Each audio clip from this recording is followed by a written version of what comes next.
دو وقت کا کھانا چھوڑ دینا لیکن قربانی مت چھوڑنا،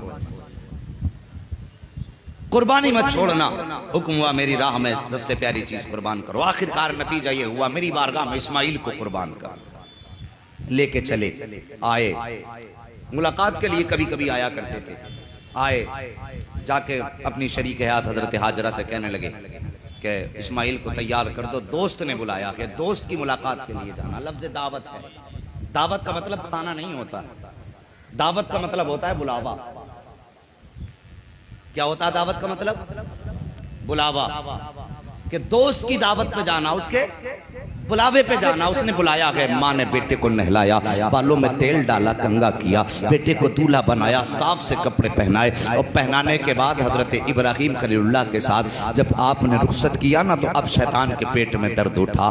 جب شیطان کے پیٹ میں درد اٹھا تو توڑ کر کے حضرت ہاجرہ کے پاس آیا، آ کے کہنے لگا ہاجرہ تمہیں پتا ہے تمہارے شوہر تمہارے بیٹے کو کہاں لے کر کے گئے ہیں؟ کہا ہاں مجھے معلوم ہے۔ کہا کہاں؟ کہ دوست کی دعوت پہ گئے ہیں، دوست نے بلایا ہے وہاں لے کر کے گئے ہیں۔ کہا نہیں تو نہیں جانتی، ابراہیم اپنے بیٹے کو ذبح کرنے کے لیے لے کر کے گیا ہے۔ جب اتنی بات کہی نا ذبح کرنے لے کر کے گیا ہے، آپ نے فرمایا بھلا کون باپ ایسا ہوگا جو اپنے بیٹے کو اپنے ہاتھ سے ذبح کرے؟ جب اتنی بات کہی نا تو وہ کہنے لگا کہ اس کو لگتا ہے کہ رب نے اس سے بیٹے کی قربانی کا حکم دیا ہے۔ جب آپ نے اتنا سنا ہے آپ مسکرائی، فرماتی ہیں لگتا ہے تو مجھے شیطان ہے، وہ تو ایک اسماعیل کی بات کر رہا ہے، اگر رب بیٹے کی قربانی مانگ لے اور رب مجھے 1000 اسماعیل دے دے تو اس کے نام پہ ایک ایک اسماعیل کو قربان کر دوں گی، زبان پہ کوئی شکوہ جاری نہیں۔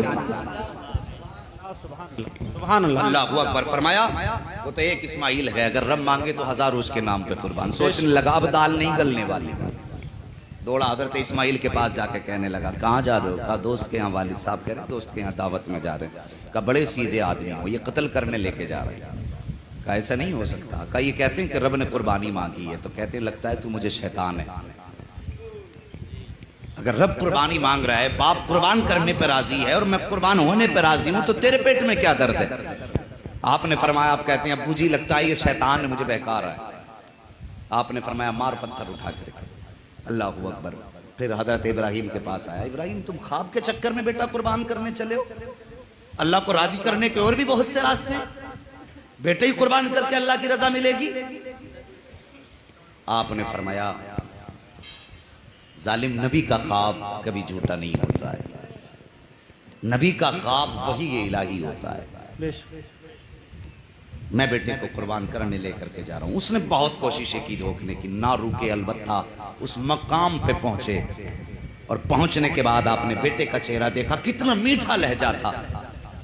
آپ کہتے ہیں یا بنیا، یہ جملہ تھا، قرآن نے اس کو نقل فرمائی، یا بنیا کہا، یا بنی نہیں کہا۔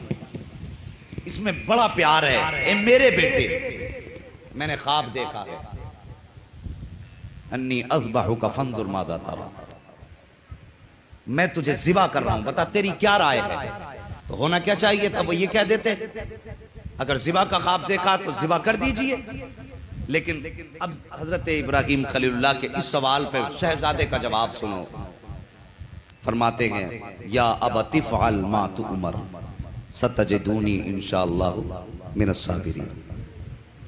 یہ فرمایا کہ آپ کہتے ہیں ابا جی جو کرنا ہے کر ڈالیے، جو حکم دیا کر ڈالیے، پوچھنے کی ضرورت کیا ہے؟ بیٹے کو رسی سے لپیٹا، آنکھوں پہ پٹی باندھی اور آپ کی پیشانی زمین پہ رکھی، چھری ہاتھ میں لی۔ چھری ہاتھ میں لینے کے بعد جب ذبح کرنے کی باری آئی، حضرت اسماعیل کہتے ہیں ابا جی ذرا ٹھہریے۔ کہا کیا؟ کہا میرے بدن کی رسی کھول دیجیے۔ کس لیے؟ کہا اگر رسیوں میں جکڑ کے ذبح کریں گے تو دنیا کہے کہ مجبور تھا شاید بیٹا، اس لیے باندھ کے ذبح کیا گیا۔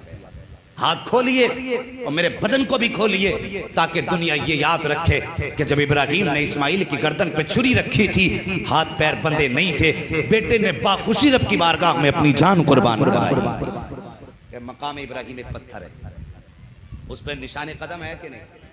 اچھا سوچئے کہ پتھر پہ ایک ہی بار قدم پڑا آپ کا کہ بار بار؟ کیونکہ وہ زمین مکے کی پتریلی زمین ہے، ہر قدم لگ بھگ پتھر پہ پڑتا تھا، لیکن نشان قدم ایک پتھر پہ کیوں؟ مفسرین فرماتے ہیں جب آپ نے کعبے کی تعمیر کی اور ہاتھ اٹھائے اور جب کہا یا اللہ اپنا محبوب محمد میری نسل میں پیدا فرما دے. کیا بات ہے سبحان تو جب آپ کی زبان پہ لفظ محمد آیا تھا نا تو محبت میں پتھر بھی موم کی طرح ملائم ہو گیا. سبحان اللہ. فوراً خلیل کا قدم اپنے سینے پہ لے لیا تھا. اور یار سوچو تو صحیح, اگر خلیل کی زبان پر ایک بار لفظ محمد آئے تو پتھر موم ہو جاتا ہے, اور جو زندگی بھر ان کا نام لے کر کے ان کے نام کی تسبیح پڑھا کرتا ہو پھر قبر میں بجی ہے چند سانسیں یا نبی تشریف لے آؤ کہ رستا تک رہی ہے